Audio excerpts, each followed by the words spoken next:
আসসালামু আলাইকুম দর্শক বন্ধুরা, নিহিকা কিচেনে আপনাদের সবাইকে স্বাগত। আজকের রেসিপি দুধ সারস পিঠা।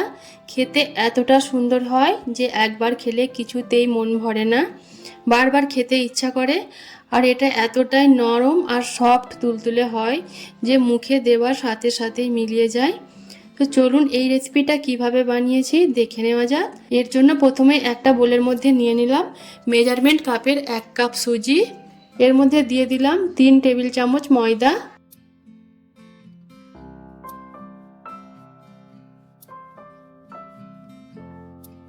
দিয়ে দিলাম 1 টেবিল চামচ গুঁড়ো দুধ, সামান্য একটু লবণ দিয়ে দিলাম, আর দিয়ে দিলাম 2 টেবিল চামচ চিনি। এখানে আমি 1 কাপ পানি নিয়ে নিয়েছি। এখন পানিটা আমি অর্ধেকটা দিয়ে দিচ্ছি, তারপরে একটা চামচের সাহায্যে সবকিছু খুব ভালো করে মিশিয়ে দিচ্ছি। এবার বাকি অর্ধেকটা পানিও আমি দিয়ে দিলাম, দিয়ে খুব ভালো করে আমি মিশিয়ে দিচ্ছি। এবার এটা ঢাকা দিয়ে রেখে দিতে হবে 10 মিনিটের জন্য।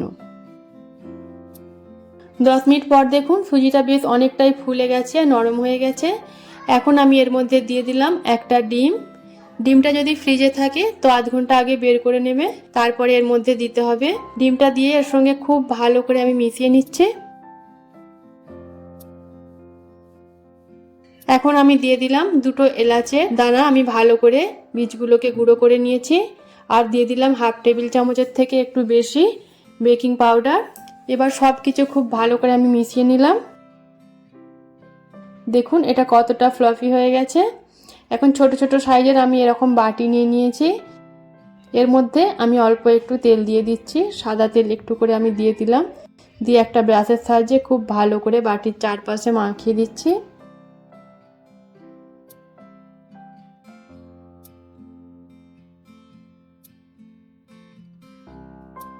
তো মাখিয়ে দেওয়া হয়ে গেছে। এখন ব্যাটারটা দেখুন আমি এই বাটির মধ্যে দিয়ে দিচ্ছি। বাটিটা পুরো ভর্তি করে দেওয়া যাবে না, অর্ধেকের থেকে একটু বেশি করে দিয়ে দিতে হবে, কারণ এটা যখন তৈরি হবে তখন এটা অনেকটাই ফুলে যাবে। আর ভর্তি করে দিলে বাটি থেকে বেরিয়ে আসবে, সে কারণে অর্ধেকের একটু বেশি করে আমি দিয়ে দিলাম।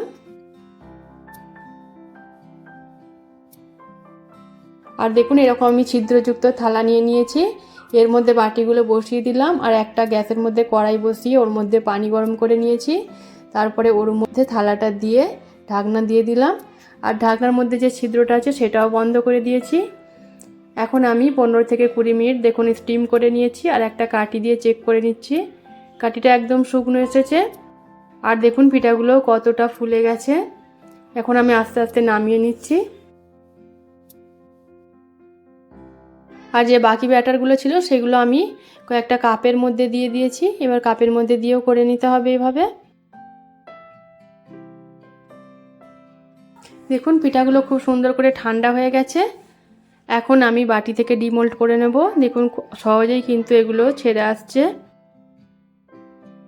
একটা চামচের সাহায্যে চারপাশটা আমি খুব ভালো করে ছাড়িয়ে নিচ্ছি। দেখুন কত সহজে উঠে আসলো। আর দেখুন কতটা ছিদ্রযুক্ত, একদম সফট নরম তুলতুলে হয়েছে। এবার গ্যাসের মধ্যে একটা পাত্রে আমি এখানে নিয়ে নিয়েছি হাফ লিটার দুধ। দুধটা আমি আগে থেকেই ফুটিয়ে জাল করে ঘন করে রেখেছিলাম। এর মধ্যে ফ্লেভারের জন্য দিয়ে দিলাম এলাচের গুঁড়ো, আর দিয়ে দিলাম চিনি। আমি এখানে 1/4 কাপ চিনি দিয়েছি, মানে 1 কাপে 4 ভাগের 1 ভাগ চিনি এখানে দেওয়া হয়েছে। চিনিটা খুব ভালো করে মিশিয়ে নিচ্ছি। আর আমি এটা খেজুরের গুড় দিয়ে বানাবো, সেই জন্য আমি চিনিটা কম দিয়েছি। আপনারা যদি শুধু চিনি দিয়ে বানান তাহলে চিনিটা একটু বেশি দিতে হবে, অথবা আপনারা ক্যারামেল করেও বানাতে পারেন, তাতেও কিন্তু গুড়ের মতন কালারটা আসবে। দেখুন এখানে আমি খেজুরের গুড় নিয়ে নিয়েছি হাফ কাপ পরিমাণ। আমি দুধটা ভালো করে ফুটিয়ে নেওয়ার পর বন্ধ করে দিয়েছিলাম গ্যাসটা, তারপরে খেজুরের গুড়টা মিশিয়েছি। আর ফুটন্ত দুধে খেজুরের গুড় দিলে কিন্তু অনেক সময় কেটে যায় দুধটা, সেজন্য একটু গ্যাস বন্ধ করে দুধটা হালকা ঠান্ডা হওয়ার পর খেজুরের গুড়টা দেবেন। আর তারপরে দেখুন পিঠাগুলোর মধ্যে দিয়ে দিলাম। আর পিঠাগুলো কত সুন্দর ভেসে উঠেছে, এতে বোঝা যাচ্ছে পিঠাগুলো খুবই সুন্দর হয়েছে।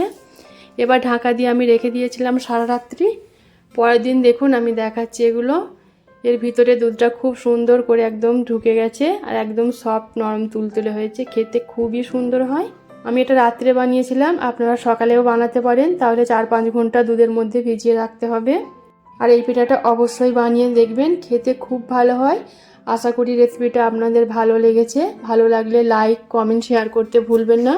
আমার চ্যানেলে নতুন বন্ধু হয়ে থাকলে চ্যানেলটা সাবস্ক্রাইব করে দেবেন। আজকের জন্য এই পর্যন্তই। দেখা হচ্ছে পরবর্তী ভিডিওতে নতুন কোনো রেসিপি নিয়ে। সবাই ভালো থাকবেন। আল্লাহ হাফেজ।